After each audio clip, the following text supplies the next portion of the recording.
Ellos y ellas dedican su vida entera a la ciencia. ¿Conocerles? ¿Tarea fácil o difícil? ¿Tarea fácil o difícil?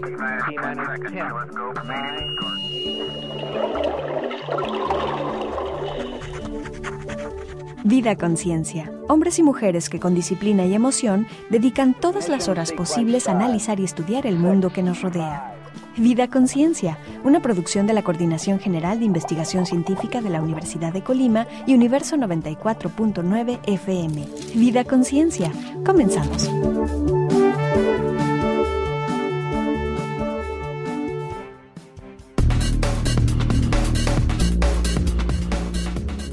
¿Han oído hablar de don Daniel Cosío Villegas? Fue economista, historiador, sociólogo, politólogo y un gran ensayista mexicano. De ideas fuertes y corrosivas y muy contestatarias, fue fundador del Fondo de Cultura Económica y también de la Escuela Nacional de Economía. A él se le atribuye la siguiente frase: la ciencia en México es como una suerte de magia, los científicos son como una suerte de magos, y en todo caso hacer ciencia en un país como el nuestro es una suerte de milagro. Ay, a mí me cayó como un balde de agua fría. Pienso que lo más malito de esto es que, aunque se dijo hace varias décadas, sigue siendo vigente. Una minoría chiquititita de la población mexicana dedica su vida al desarrollo científico. En esta serie radiofónica que hoy inauguramos, vamos a conocer a fondo a una minoría de la minoría de la minoría. Es decir, conoceremos a los científicos y científicas más destacados de México que han decidido vivir en Colima, que es el tercer estado más pequeño del país y que además han decidido hacer ciencia en la Universidad de Colima. Si usted, querido o querida radio escucha, vive a miles de kilómetros de distancia, por ejemplo en Chetumal, Mexicali o Timbuktu, y cree que no le puede interesar la vida y los milagros de un científico de por acá, permítame demostrarle que no es así. ¿Quién es Carla Covarrubias? ¿La conoces? Ay, qué hermosa pregunta. Sí, la conozco y me encanta hablar de ella. ¿Sí? ¿Es buena onda? Es una chica bien buena onda, una chica de Colima, de origen de familia aquí de Colima, de 5, 6, 7 generaciones hacia atrás. Es una chava que proviene de unos padres también de aquí de Colima, de Tecomán, la mamá de Tecomán, el papá de la hacienda es de ¿cómo se llama este lugarcito? Cerca del Trapiche. Y bueno, son de aquí los señores y toda la familia, proviene de una familia muy, muy grande, los Covarrubias. Y los Covarrubias Cuellar, donde es Carla Covarrubias, es una familia de 6 hijos, ella es la quinta, una chava bien luchona, bien puesta, aunque es la menos mayor, digamos, sus hermanas, una chava joven, tiene 40 y pico años. Ha logrado impulsar en la familia algunas ideas propias de lo que es pues el derecho de las mujeres, cosas así, ¿no? Que eso la tiene muy orgullosa porque es una lucha interna, ¿no? Y es una chava alegre, bien trabajadora, no para. También es muy callejera, se va de pachanga a todos lados, le gusta el mar, le gusta ir hacia la parte del volcán, salir, viajera. Y es una chava buena onda, se puede conversar con ella, una chava flexible, abierta. Le gusta experimentar con comidas, el gusto musical es abierto. Late, ¿no?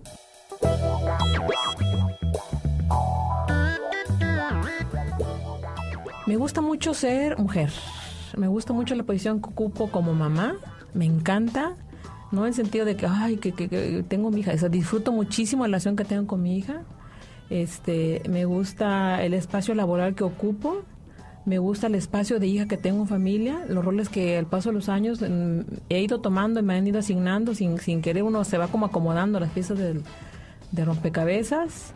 Me encanta disfrutar de la vida sencilla, soy una mujer muy sencilla, no pongo peros a muchas cosas, tengo una capacidad de adaptación, eso me gusta mucho, no me genera conflicto que lo ajeno, lo extraño, me sorprende, admiro también en mí la capacidad de asombro de muchas cosas, admiro la naturaleza.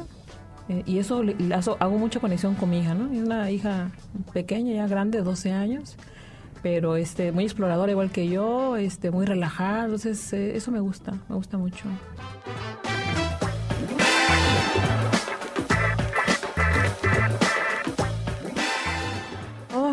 Me desagrada mucho la deshonestidad de la gente, me desagrada mucho digamos como sociedad, la mentira, Me desagrada mucho la sociedad.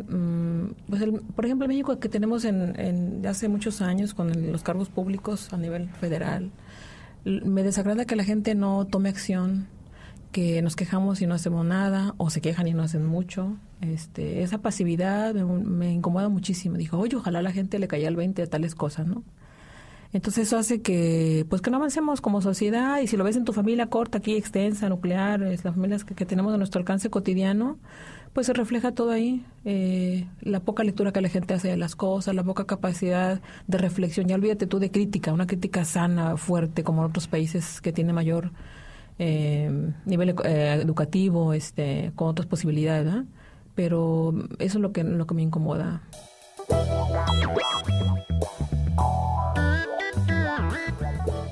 Carla Yolanda Covarrubias Cuellar es la actual directora del Centro Universitario de Investigaciones Sociales de la Universidad de Colima. Profesora investigadora titular B del programa Cultura, es su descripción más básica como académica. Cursó el doctorado en Sociología por la Universidad Complutense de Madrid, es miembro del Consejo Editor de la revista Estudios sobre las Culturas Contemporáneas y desde 1998 es miembro del Sistema Nacional de Investigadores.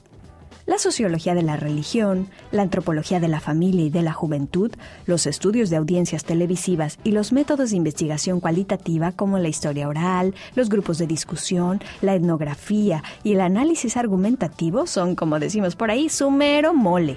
Ella ha publicado 6 libros y tiene 2 más en la imprenta. De cuerpo entero y de tiempo completo, se dedica a la ciencia social. Para mí la ciencia es una construcción de discursos, es una metaconstrucción de discursos y discursos compuesta por teorías, por categorías. Estoy hablando de la ciencia para los científicos, ¿no? Quiero después hablar de la ciencia para el sentido más cotidiano. Esta serie de discursos están producidos por agentes especializados, o sea, capacitados para construir desde ciertos criterios metodológicos explicaciones del mundo. En ese sentido hablo de una ciencia dura en el sentido que es una ciencia cerrada, ¿no? Para un grupo de especialistas que sabemos de lo que hablamos. Y esa ciencia es muy complicada no solamente para darla a comunicar fuera de ese campo. Y otra ciencia, una perspectiva de la ciencia que yo tengo, es una ciencia pues que rompe con esos cánones establecidos, que se puede difundir, que estoy seguro que un conocimiento científico, por más elaborado que sea, por más matemático o lógico que nos parezca, como una ecuación X que explica la vacuna, tal cosa, o una situación compleja de la realidad que lo que le acontece a una persona porque vive un cambio cognitivo en las ciencias sociales, es traducible a un conocimiento muy claro, muy breve, muy sencillo. No hay conocimiento científico que no sea perfectamente comunicado a una serie de actores sociales que no son los especializados, esos que comento antes, ¿no? Vas a tener que ponernos el ejemplo de esta definición elaborada y elevada para algunas personas. Ahora la vas a tener que simplificar, exactamente como tú me lo acabas de decir. No hay cosa más complicada que no pueda ser sencilla. Tu definición de ciencia aterrizada para todos los sectores de la población que pudiéramos estarte escuchando ahora. Una ciencia aterrizada, como me lo concreta, en el sentido más cotidiano, podría traducirse, creo yo, en un conjunto de conocimientos sobre algo que le pasa a la sociedad, a la gente, en la religión, en la educación, en la diversión, en la cultura sexual, en miles de temáticas que se pueden abordar, ¿no? Es una serie de un conocimiento que pasa por un procedimiento determinado, pero que se vuelve posible de ser divulgado. Divulgación quiere decir que el vulgo, hacia la gente común y corriente, lo conozca, esté ahí y que lo pueda comprender. Entonces, un científico o una científica social o una científica de cualquier área, a veces tenemos problemas para traducir este conocimiento especializado, abstracto, teórico, en un conocimiento más, en una difusión de ese conocimiento. Entonces, necesitamos agentes que nos ayuden a transmitir eso a la sociedad.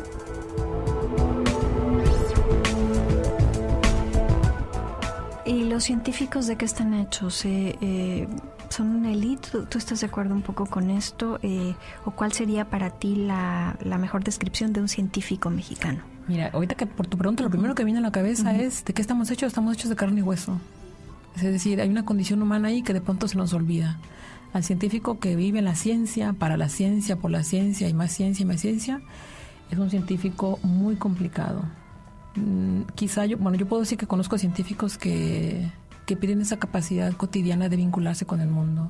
Entonces hablan de libros, hablan como si fueran libros, hablan en un discurso muy duro, en el sentido que demasiado elaborado, demasiado hecho, y entonces una cientista como yo, que me dedico a las ciencias sociales, tampoco entiendo nada. Entonces el científico es un agente especializado que vive en otro mundo, y que queremos que nuestro producto de conocimiento sea valioso, sea contundente, sea útil.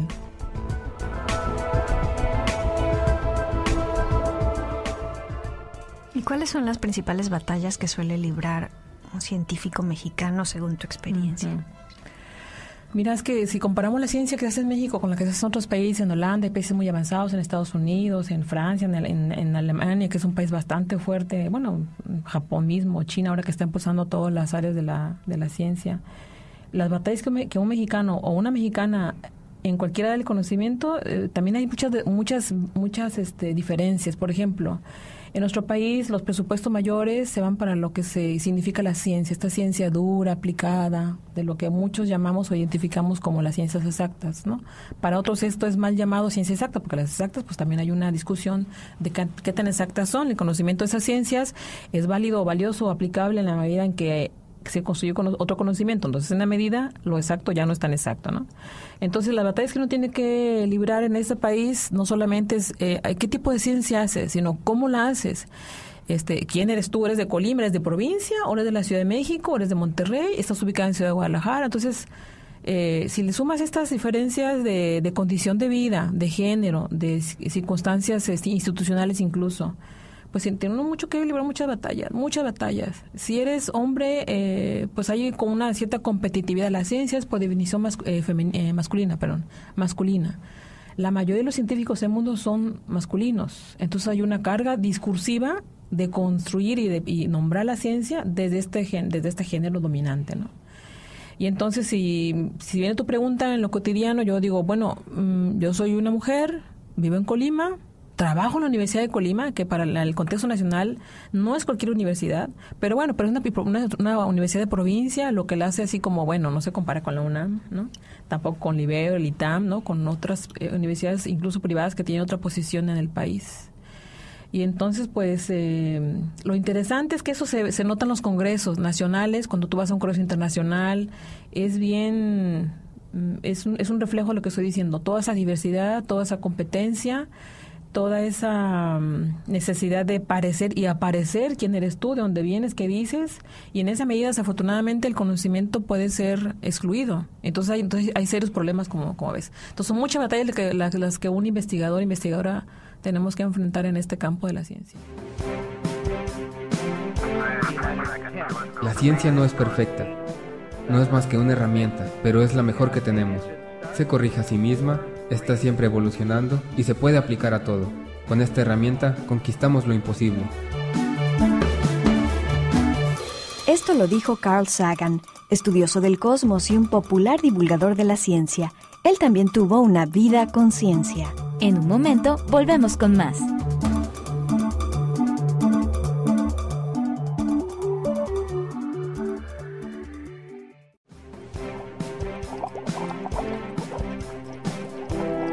Yo no tenía ninguna inclinación específica hacia la ciencia, hasta que mi abuelo murió de cáncer. Decidí que nadie debería sufrir tanto. Esto lo dijo Gertrude Bell Ilion, farmacóloga ganadora del Premio Nobel de Medicina en el 88. Ella también tuvo una vida con ciencia. Estamos de regreso. Quédate.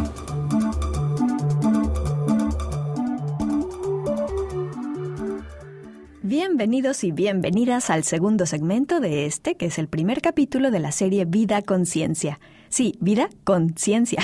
Aquí conocemos la trayectoria, los secretitos, milagros y trabajotes de investigadores e investigadoras que dedican la vida entera al descubrimiento científico.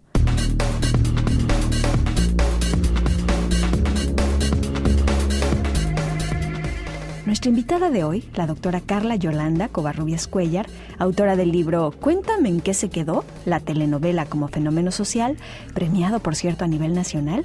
Bueno, ella es directora del CUIS, ese centro de investigación de la Universidad de Colima que se dedica exclusivamente a estudiarnos como sociedad, nuestra cultura, costumbres, tradiciones, familias, religiones, relaciones. Ella nació, por cierto, un 20 de diciembre de... Cari, no seas indiscreta. Eso no creo que sea tan interesante. Pero ¿qué crees? Mejor te interrumpo para contarles algo que sucedió en este día tan importante. Sí, el 20 de diciembre, pero de 1917, en Pensilvania, Estados Unidos, nació David Joseph Bohm, científico que hace importantes contribuciones en el campo de la física teórica y participa en el proyecto Manhattan para el desarrollo de la primera bomba atómica. Un 20 de diciembre también, pero de 1590, falleció en Francia el padre de la cirugía moderna, Ambroise Paré. Una de sus mejores ideas fue la de atar venas y arterias en las amputaciones y no quemarlas como se hacía hasta entonces. ¡Yuck! El 20 de diciembre de 1968 falleció John Steinbeck, reconocido escritor, ganador del Premio Nobel de Literatura. Se considera que su obra Las uvas de la ira dio esperanza y aliento a los desposeídos en tiempos de la Gran Depresión Económica de Norteamérica. Y un 20 de diciembre, pero de 1812, se editan por primera vez los cuentos para la infancia y el hogar, que habían recopilado los hermanos Grimm durante 6 años. Con el tiempo, estos cuentos se han editado en más de 170 idiomas, se han producido innumerables películas e incluso en 2005 se declararon Patrimonio de la Humanidad. ¿Cuáles son? Ya saben, Hansel y Gretel, Blancanieves, Cenicienta, La Bella Durmiente... De acuerdo. Gracias, Arcelia. No cabe duda que siempre se aprende algo nuevo. Sin embargo, a mí me interesó saber también qué ocurre, cómo nace una futura científica social en un país en el que casi no hay científicos. Luego de ese 20 de diciembre en el que la doctora Carla Covarrubias nació, algo debió pasar en su infancia o juventud que le permitiera decidirse por esta opción de vida, vida para la ciencia, vida con ciencia.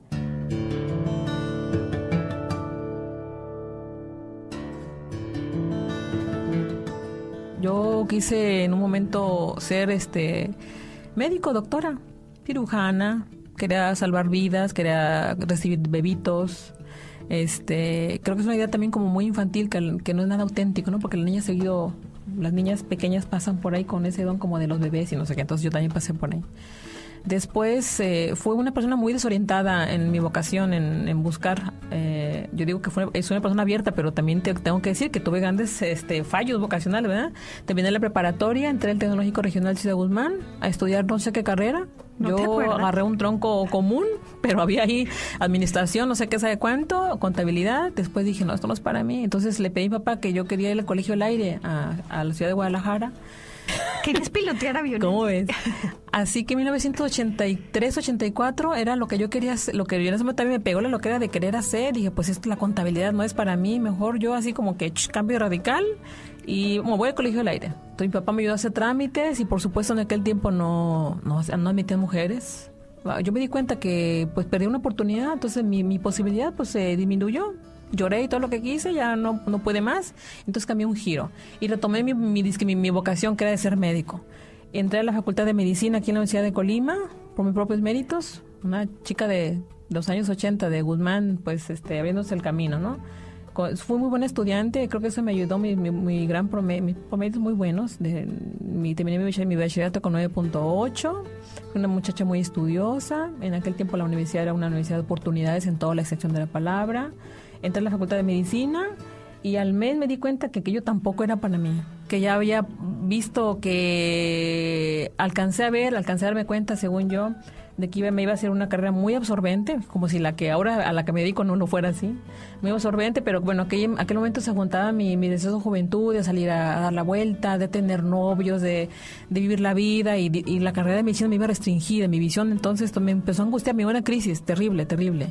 Y entonces volteé un poco a la Facultad de Comunicación que está a un lado ahí. Y así como te cuento, pues hice mi exploración, hablé con mi papá, dije no te preocupes, pues ni modo, como los filósofos griegos, ensayo y error. Me angustiaba muchísimo, ¿no? Qué bueno que tenía ese apoyo, pero por otro lado, pues no me ayudaba, era como un consuelo, pero mira hija, por acá, por allá, en fin. Entonces me inscribí, hice mi cambio de carrera a la carrera de comunicación. Pues así, algo me iluminó, entré a comunicación y ahí coincidí con la investigación de la comunicación, que es la materia que nos daba el doctor Jorge González Sánchez, sociólogo. Y creo que eso fue para mí importante, porque además de mi llegada al quiz, a través de este profesor, me permitió crecer y terminar de formarme, ¿no? Como universitaria. Fue un gran espacio de oportunidad para sembrar a lo que ahora me dedico.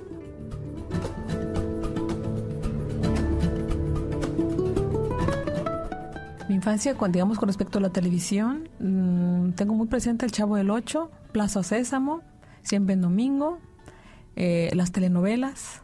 Yo terminé kinder, y recuerdo que mi egreso de kinder, porque ya pues habría que hacer fiesta porque egresaba la niña al kinder, la quinta, porque además tú sabes que no hay quinto malo, entonces fue una niña consentida, pues fue la más chica de mis hermanas, la mujer pequeña, entonces tenía ese chiquito por ahí.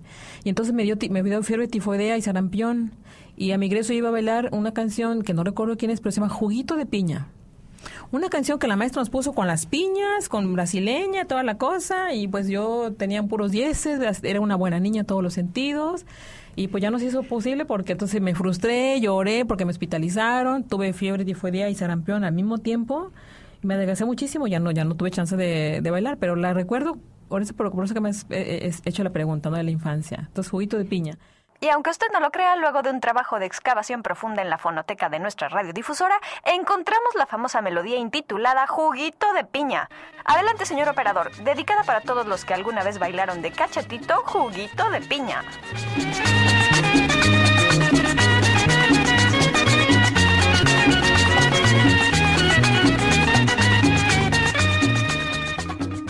Mi papá es un filósofo y tiene 84 años, es profesor jubilado de escuelas normales y se pone muchos a los clásicos en mi casa, entonces crecí escuchando Beethoven, a Chopin, porque además esta influencia tiene que ver con un tío que le regalaba música así para que la familia se culturizara ¿no?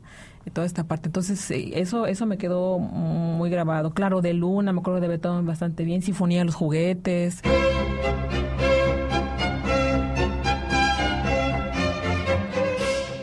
Abramos entonces un espacio de complacencias musicales, ya que estamos recuperando recuerdos de infancia. La Sinfonía de los Juguetes se le atribuyó por mucho tiempo a Franz Joseph Haydn, pero luego, y por muchísimos años, los expertos han estado convencidos de que el autor era Leopold Mozart, el padre del famoso Wolfgang Amadeus Mozart. Lo malo es que ahora hay estudios que parecen demostrar que el verdadero autor fue un monje benedictino llamado Edmund Angerer.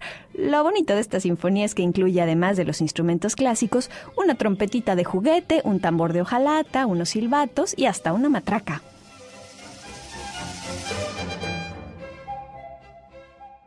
Fíjate que fue una chica tranquila, si lo comparas como están las chiquillas hoy en día, ¿no? A esta edad de la secundaria y todo eso. Fue una niña muy estudiosa, me dedicaba mucho tiempo a mis asuntos de académicos. Y era una niña muy casera porque tenía muchos quehaceres que hacer en la casa, ¿no? Mi mamá fue una mujer de trabajo fuera de casa y dentro de casa, entonces habría que ayudarle. Aprendí pues a hacer los quehaceres domésticos.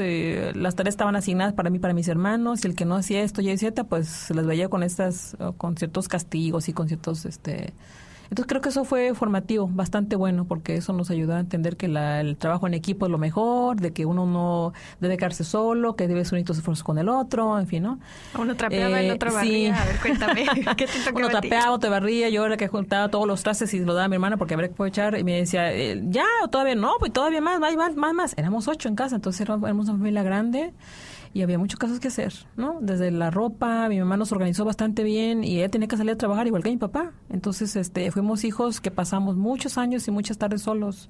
Y por ahí se hacían las guerras también. Fuimos 6, entonces a veces había un equipo de 3 contra 2, 2 contra 5 y bueno, y así todo el desastre con los hijos. Y además, creo que esa dio una relación muy cercana con mis hermanos, un vínculo muy especial. Amo a mis hermanos y mis hermanas. Tengo 2 hermanos varones y 3 hermanas mujeres. Y yo digo que son mis hermanos, porque además pasamos tanto tiempo juntos que nos vinculamos más allá de las diferencias, pues el tiempo nos dio la posibilidad de querernos, de amarnos, de respetarnos. Somos una familia muy integrada, muy unida. Y entonces eso está muy padre. Y con respecto a los novios, pues fue una chica tranquila. Tuve 4 novios en la prepa. ¿Cómo ves que fue tranquila o no? Tranquilísima. ¿Verdad que sí? Entonces, chavos muy buena onda, crecí mucho con ellos. El primero me enseñó a cómo tomar el tenedor y el cuchillo, porque en mi casa no se nos usaba, era pues cucharita y nada más. Entonces, pues sí, había uno aprendiendo de estas cosas, ¿no? Eso fue muy padre. Y empecé a ir a las zonas a los lugares de fuente de soda, ni siquiera a un restaurante. Entonces veía una muchachita ahí viéndose al mundo con novios tranquilos, con novios en los que yo les aprendí cosas, literatura, buenos modales, ¿no? Entonces yo me puse muy aplicada afuera de mi casa porque yo también quería aprender otras cosas. Creo que logré darme cuenta de que lo que tenía en casa estaba bien, pero pues no quería quedarme solamente con eso. De tal manera que llegaba a la prepa, pues también tuve otros novios muy, pues ya que me ofrecieron otras posibilidades.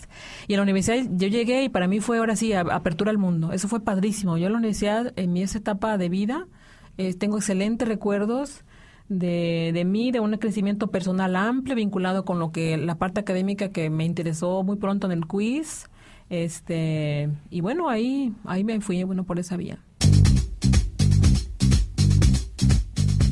Y ahora para ustedes, el amor está en el aire, o lo que es lo mismo, Love is in the air, en este espacio radiofónico del recuerdo, Carla Covarrubias y sus tardeadas juveniles. Love is in the air, every sight and every sound.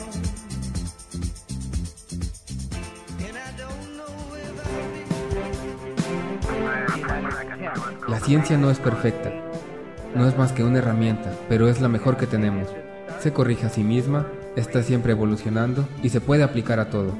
Con esta herramienta conquistamos lo imposible.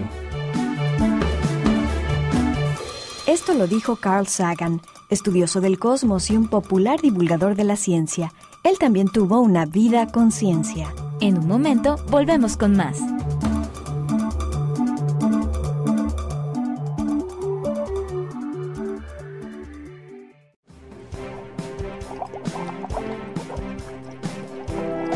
Yo no tenía ninguna inclinación específica hacia la ciencia, hasta que mi abuelo murió de cáncer. Decidí que nadie debería sufrir tanto. Esto lo dijo Gertrude Bell Ilion, farmacóloga ganadora del Premio Nobel de Medicina en el 88. Ella también tuvo una vida con ciencia. Estamos de regreso, quédate.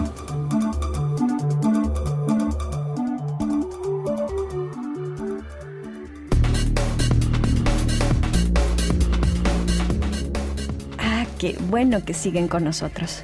Hoy estamos conociendo a una de las investigadoras sociales más importantes de la Universidad de Colima, la doctora Carla Covarrubias Cuéllar. Este espacio es una coproducción de la Coordinación General de Investigación Científica y la Radio Universitaria Colimense. Fue lindo el recorrido por los primeros años de vida de alguien que al final, y luego de probar varias carreras profesionales, por fin se decidió a dedicarse por completo a la ciencia. Y ahora viene lo bueno. Aprenderemos sobre telenovelas, la familia, la conversión religiosa, la migración, la pobreza. Todos estos temas de investigación de alguien que, como nuestra invitada de hoy, necesita ayudar a la sociedad mexicana a conocerse mejor. Eso también es ciencia. La primera investigación y la que marca mi vida como investigadora y mi iniciación a la investigación y la fundadora de la carrera académica que yo finalmente elegí, fue una investigación a nivel nacional sobre el uso y apropiación de los contenidos de las telenovelas. ¿Qué es esto? Si tú me preguntas. Fue una investigación que nos implicó ir a los hogares de Colima, algunos hogares, a participar, no solamente a observar, sino a participar junto con una familia, insertarnos en su dinámica, que esto lleva dinámica de vida cotidiana, que esto lleva su tiempo, su estrategia de cómo hacerlo.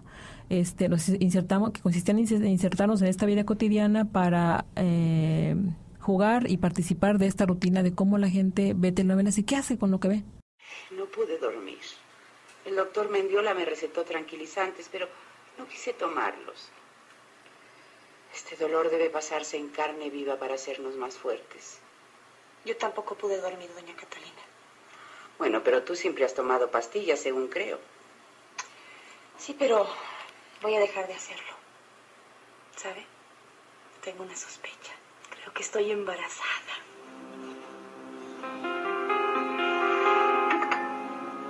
Ignoro por qué lo citó la señora Melesio, pero todavía no está despierta, así que tendrá que esperar un poco más. Lo que aporta es que en aquellos años las telenovelas eran prácticamente algo irrelevante para las ciencias sociales. Y como la telenovela tiene su espacio cotidiano doméstico con familias, lo que aporta esta investigación es que las telenovelas a la gente, a muchas personas les han sido útiles. ¿En qué? En la formación de sus hijos, en la toma de consejos, en la toma de posición, de cómo se asume el género, ser mujer, ser hombre, ser hija mayor, ser hija menor. Las telenovelas ofrecen contenidos para que las personas tomemos decisiones. Y no hay mucha conciencia de eso. La conciencia que se ve entonces era el estigma de que las telenovelas se enajenan, de que las telenovelas son para gente que es ignorante, que no tiene escuela, que no tiene nada que hacer, que son para mujeres, que se pide el tiempo. Entonces, en la investigación debatimos todos esos prejuicios. Amor real.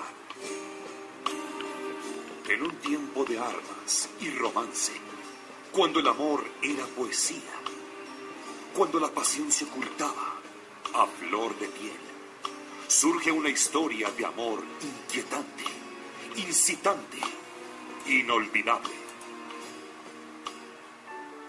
Una joven inocente y hermosa, de noble cuna. Así podríamos describir a Matilde.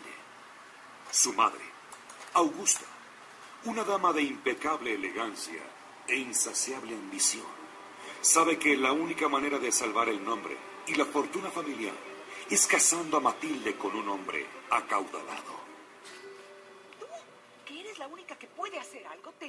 Y que además las telenovelas, el éxito de las telenovelas tiene que ver con esa capacidad de fruición, que es de gozo, de que finalmente los seres humanos tenemos un espacio donde las emociones hacen clic con las telenovelas, ¿no? Entonces, las telenovelas tienen una gran carga emocional, sí, como lo tienen las religiones también, pero en el caso de este proyecto, pues también la parte emocional, que es la parte exitosa del drama televisivo, y aparte este uso social, que es de resignificación o de reordenamiento de lo que pasa en la historia de la televisión con la historia misma de casa, ¿no? Entonces, hay una especie de reeducación de valores, transmiten valores. Hay cosas muy buenas de las telenovelas que pasan por esta perspectiva, digamos, cotidiana. Miércoles quedarás atrapado en el mundo de Teresa y prepárate a vivir un mundo de entrega y sensualidad. Conocerás los lugares más exóticos y entre ellos el más increíble de todos, el corazón de una mujer golpeada por la vida, pero no vencida. Compartirá su lucha para convertirse en dueña de su destino y víctima de nadie. Una tragedia me convirtió en la que soy ahora. Vivir para mí no es suficiente. Hay que existir. Todo o nada. Ser o no ser. Y yo soy. Esa hembra es mala. Esa hembra hace daño. Esa hembra no quiere. Soy Teresa Chávez. Y más vale que se aprendan mi nombre. Porque todo lo que yo necesito lo tengo aquí. La inteligencia se une a la... Cuando hice mi propuesta para tesis doctorado, di un giro importante. Me fui con una familia de escasos recursos, con una identidad protestante que tenía distintos casos o diversos casos de conversión religiosa, y eso se puso más interesante, creo yo. Y ahí creo donde yo pude empezar a madurar como una investigadora un tanto independiente de lo que había hecho antes, ¿no? Cuando nos hablas protestante, ¿te refieres a que cambiaron la religión católica por otra? Por el protestantismo, por lo que la gente se llama religión cristiana, ¿no? Uh-huh. Se volvieron cristianos. Ajá, se volvieron cristianos. En Colimote. Lo que pasa es que los católicos también son cristianos, ¿eh? Sí, el cristiano es aquel que cree en Cristo. Entonces, en la sociología de las religiones está dividido por, entre la diversidad religiosa está el catolicismo, el protestantismo. Entonces, a eso me refiero. Una conversión religiosa del catolicismo al protestantismo. A ver, ¿y qué querías saber?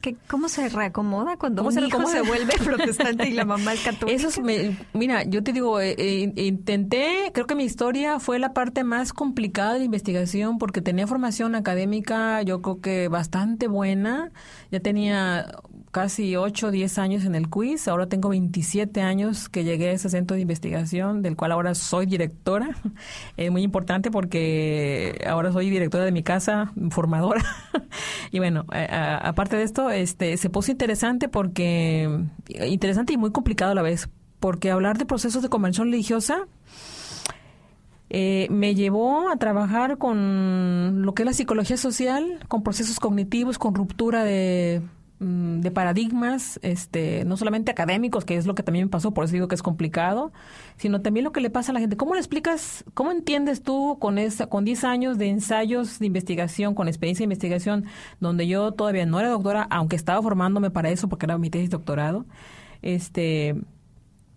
pues fue complicado explicarme a mí misma, comprender y para después explicar en términos de lo que yo concibo como ciencias sociales, lo que le pasa a un converso, a una persona que tiene una identidad religiosa y que se convierte a un proceso, a una religión, en este caso protestante, ¿no? Bueno, tuve que abrir nuevos marcos teóricos, digamos, en la psicología social, me fui a la psiquiatría. ¿Qué le pasa a la gente que se convierte en religión?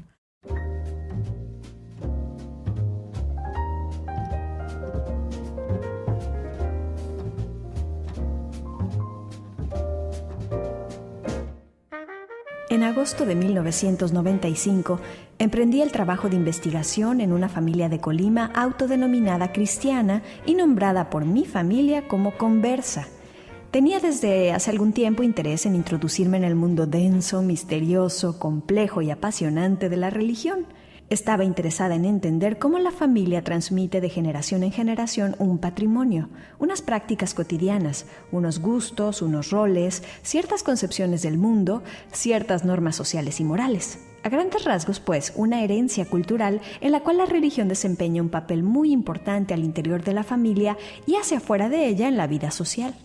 También quería saber cómo y por qué esta herencia cultural, incluida la religión católica, se rompe, a partir de qué condiciones y cómo los sujetos generan nuevos sentidos sociales y culturales para vivir, para reestructurar el mundo, incluido su propio mundo.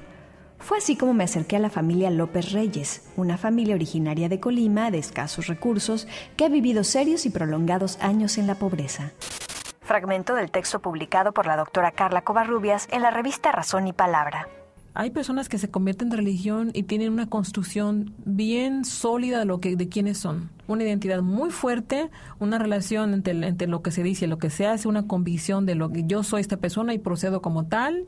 O sea, lo que yo llamé mi tesis, los auténticos cristianos, en alusión a cómo se identifican ellos y cómo los veo yo como investigadora. Los auténticos cristianos son una pieza sólida, difícil de roer. Difícil roer en el sentido de que es una identidad tan hecha, tan bien hecha a la manera en que ellos logran hacerla, logran construirse su nueva visión de mundo. Y también encontré, me metí en cabeza de 11 varas porque además fui seducida por la dueña, la señora de la casa, con la familia con la que yo trabajé, para que yo me convirtiera en religión.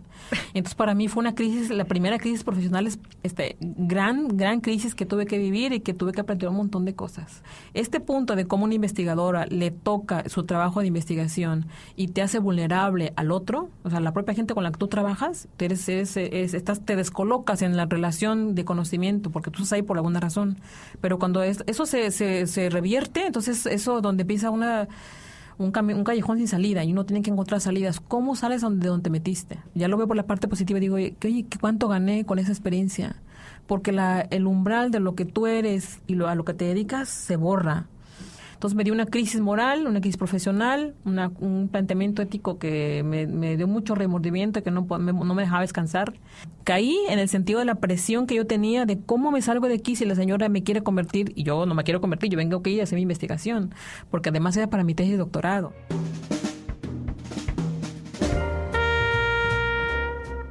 Qué fuerte, ¿no? Y yo que pensaba que quienes se dedicaban a investigar en ciencias sociales no corrían casi ningún peligro. Mi visión era muy limitada antes de hacer este programa. Creía que solo los científicos que se exponen a sustancias químicas peligrosas o aquellos que deben pasar semanas en mar abierto eran los que corrían algún peligro en el ejercicio de sus investigaciones. Agradezco muchísimo a la doctora Carla Covarrubias que nos haya compartido semejante experiencia. Por ahora, vámonos a un corte. La ciencia no es perfecta. No es más que una herramienta, pero es la mejor que tenemos. Se corrige a sí misma, está siempre evolucionando y se puede aplicar a todo. Con esta herramienta conquistamos lo imposible. Esto lo dijo Carl Sagan, estudioso del cosmos y un popular divulgador de la ciencia. Él también tuvo una vida con ciencia. En un momento, volvemos con más.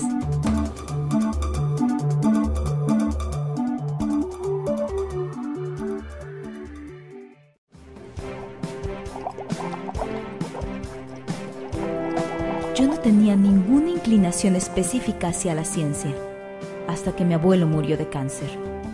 Decidí que nadie debería sufrir tanto. Esto lo dijo Gertrude Bell Ilion, farmacóloga ganadora del Premio Nobel de Medicina en el 88. Ella también tuvo una vida con ciencia. Estamos de regreso. Quédate.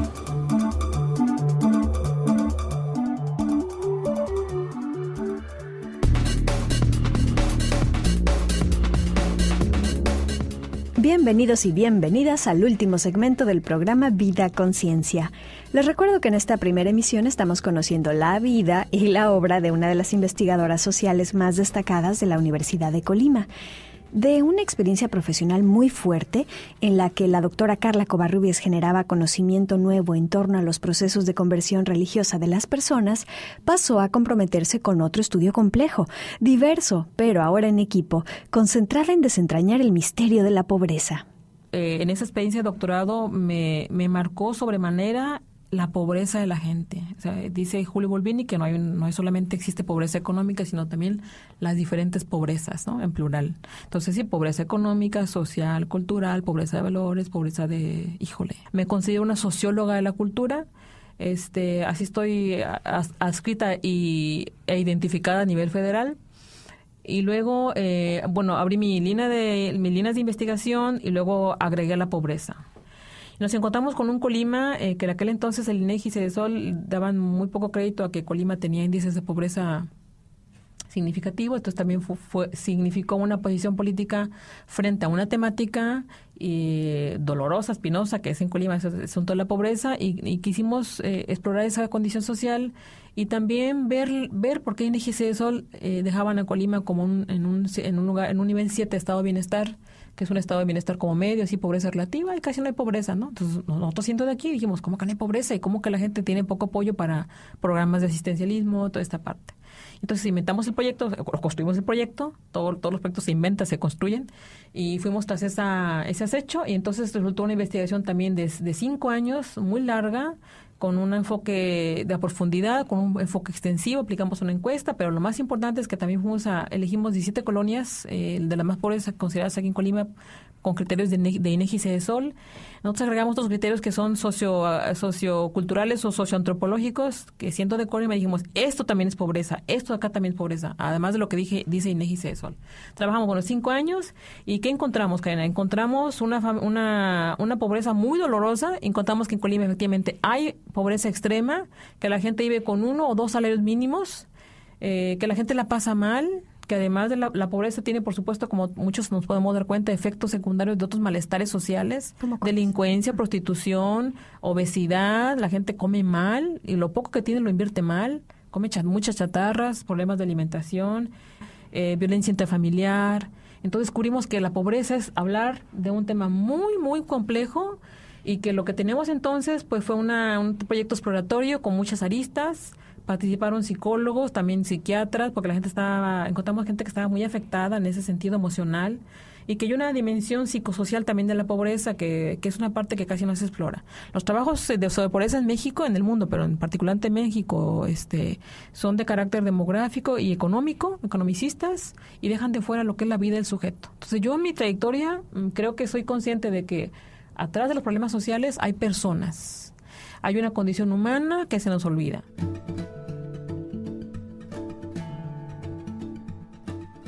De acuerdo con nuestra evidencia, las personas asociaron a la pobreza con carencia, y si bien algunas no vivían en condiciones de pobreza extrema, esto no fue impedimento para que les faltaran sus efectos materiales, emocionales y psicosociales.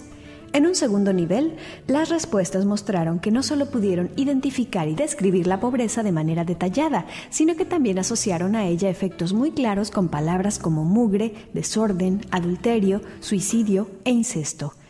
En un tercer y cuarto nivel, además de identificar, describir y señalar los efectos de la pobreza, la gente también fue capaz de señalar algunas de sus causas e incluso, aunque en un número muy reducido, crear propuestas para solucionar su situación actual. Texto de Carla Covarrubias y Ana Josefina Cuevas. La pobreza urbana en Colima. Apuntes teóricos y metodológicos. Del 2008 a la fecha estoy dedicada al estudio del impacto del programa Bracero en la cuestión cultural, en la parte social, en la cuestión económica, por supuesto, y en la cuestión, digamos, de salud. Es un proyecto también interdisciplinario, con psicólogos, con sociólogos, con antropólogos, con estudiantes. Nunca he trabajado sola, porque pienso que cuando trabaja uno solo llega a la ceguera más rápido y es más aburrido. Entonces la investigación tiene que ser, como tú bien dices, un trabajo divertido, un trabajo que te permita crecer, aprender, y creo que es la única manera en que uno puede avanzar. Y tenemos un trabajo amplio, profundo, donde hemos recuperado, digamos, la memoria colectiva de la experiencia bracera colimense, pues en el contexto de nuestro estado, ¿no? Encontramos que el programa Bracero, la primera hipótesis o tesis que te puedo compartir es que el programa Bracero fue un fracaso económico para los trabajadores braceros.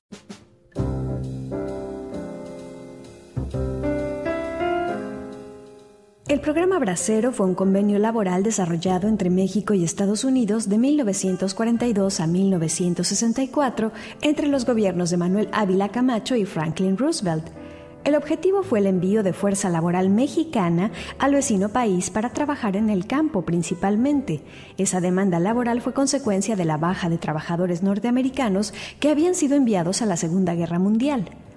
Muchos mexicanos abandonaron sus familias con la expectativa de mejorar sus condiciones de vida y contribuir al desarrollo económico de sus familias.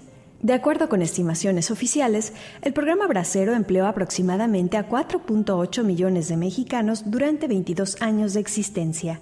Es bien conocido por los medios de comunicación nacionales e internacionales el adeudo de carácter económico que tiene el gobierno mexicano con muchos de los ex-braceros, pues el 10% de sus ahorros y de su pensión no fue pagada. Texto de Carla Covarrubias y Ana Berta Uribe. La memoria cultural de los ex-braceros de Colima, México. ¿Experiencias que mejoraron la vida? A pesar de que la pasaron bien, pues no ganaron nada económicamente.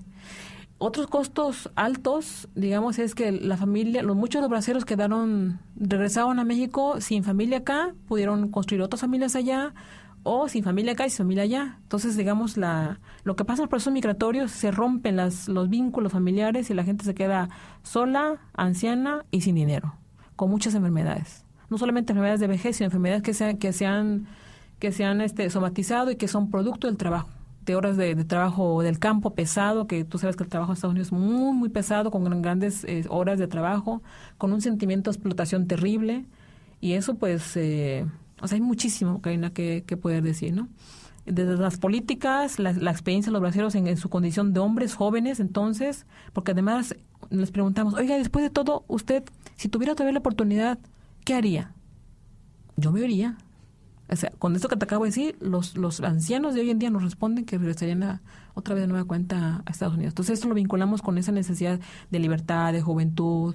Y en el proyecto finalmente también sirve para documentar una memoria colectiva de lo que sucedió con el programa Bracero en los colimenses, que eso es un tema, es una investigación que es, me parece que es la primera en términos académicos. Creo que va a aportar esta experiencia bracera. Tenemos un libro en puerta en la Dirección General de Publicaciones, ya hay algunos artículos publicados en otros libros.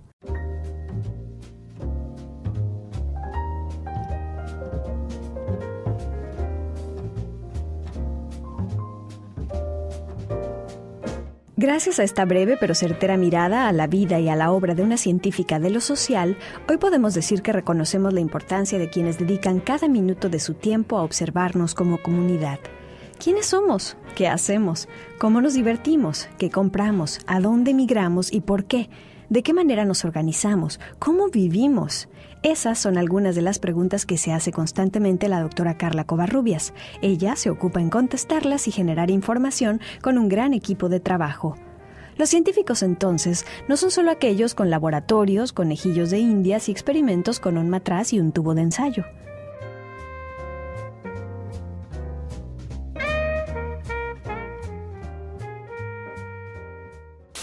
Y después de todo lo que hemos escuchado en este programa, si doña Carla Covarrubias volviera a nacer, ¿elegiría de nuevo ser científica? Yo creo que sí. Porque mira, en mi carrera profesional tengo muchos placeres, tengo muchos aprendizajes, he crecido muchísimo. La escuela académica que yo tuve me siento afortunada porque fue una escuela en la que me permitieron crecer, me dieron todo, me trataron bien, y yo trato de hacer lo mismo con mis estudiantes. Y creo que la única manera en que se respeta el trabajo, en lo que tú puedes hacer, aportar. Y cuando uno es maltratado, pues las cosas no funcionan nada bien, ¿no? Entonces, si le das a la gente oportunidad, la misma oportunidad que tú tuviste para tal cosa, pues entonces yo creo que podremos hacer más investigadores o investigadoras felices y darle oportunidad también a la gente, ¿no? Porque hay mucha gente joven que en la Facultad de Letras y Comunicación les interesa la investigación y siempre están curiosos, ¿no? Entonces, prestar un libro, tener actitud de que el otro avance, de que crezca, de que esto, que el otro, creo que la manera en que la investigación se va transmitiendo como un gusto, porque así me sucedió a mí. Entonces, yo me siento muy afortunada en ese sentido.